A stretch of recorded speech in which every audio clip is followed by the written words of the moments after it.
In this tutorial, we're going to be talking about the different viewing options that we have available on CREO. So let's make a 3D object. I'm gonna delete some of my or hide some of my faces, reference faces. So I'm only gonna be working on the top view. So let's bring it up. And I want to make a rectangle. So in fact, let's work in a cylinder. So let's make a cylinder. So for that, I need to first sketch a circle on my front face. So I'll select a center point and circle. So I can make a center point anywhere along this axis or here. So I'm just going to choose a random point on, let's say, the x-axis.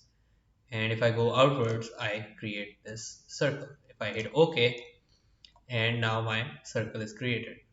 One thing to note is that this is my reference axes. So this is essentially where all my x, y, and z axes intersect. But this is the center point for this circle in the x and z axis. So now if I select and using this menu, if I extrude it, so a shortcut would be just be x. So now I'm going to just press x and I've extruded this. So I'm going to fit this to my window and see what dimensions are available to me. So, and if I select that option, it extrudes it symmetrically to both dimensions. So I can select this and move it up or down as desired. And you can see that values change in the depth option. So what I'm going to do is I'm going to make both of them the same. So I'm going to make this to be, let's say, 100 mm and this to be 100 mm as well.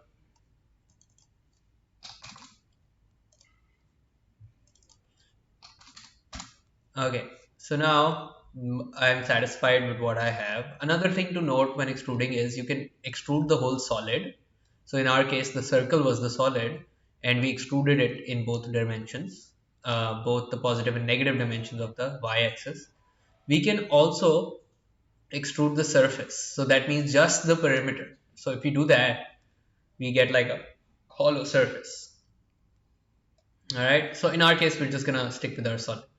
And here you can also see that we have uh, a couple of options that you can select. So no preview. This gives you a sort of bare bones, unattached, attached, the default one, and this gives you your final preview. You hit play and then if you press OK, your model is created. Alright, now once you have created your model, your object or part in this case, so there are a bunch of options you have available to you in your viewing option. So what you can do is you can select the different display styles. So we're going to toggle through all of them. So this shows you a shade with reflection for your object, as you can see. So light is appearing from the top and you're getting a shade in this direction, and there's also sort of like a reflection from the bottom face. Similarly, then you have shading with edges. This is the one I normally work in. It gives me an idea of the kind of surfaces I'm working in and the kind of edges that I can see.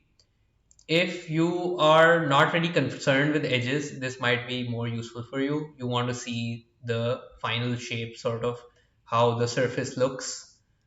And if you want to not be concerned with the surface, then this is more up to your style. This will only show you edges. This one will also show you hidden lines. So if I toggle between the two, so it doesn't show me the hidden line that goes for this arc, like if I select this one. So the hidden line appears here, but if I go away, the hidden line goes away. But if I want to see the hidden lines by default, I can also see that they're lightly colored, but behind the top face of this cylinder. If I just want to see a wireframe, that means I just want to see all the edges, I can do it this way.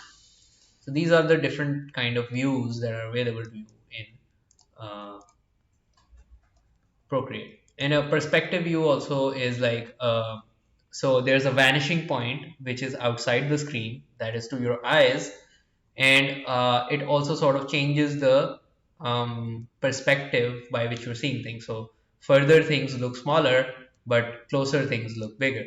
If I toggle it, now everything looks like it's sort of like three dimensional in with similar perspective.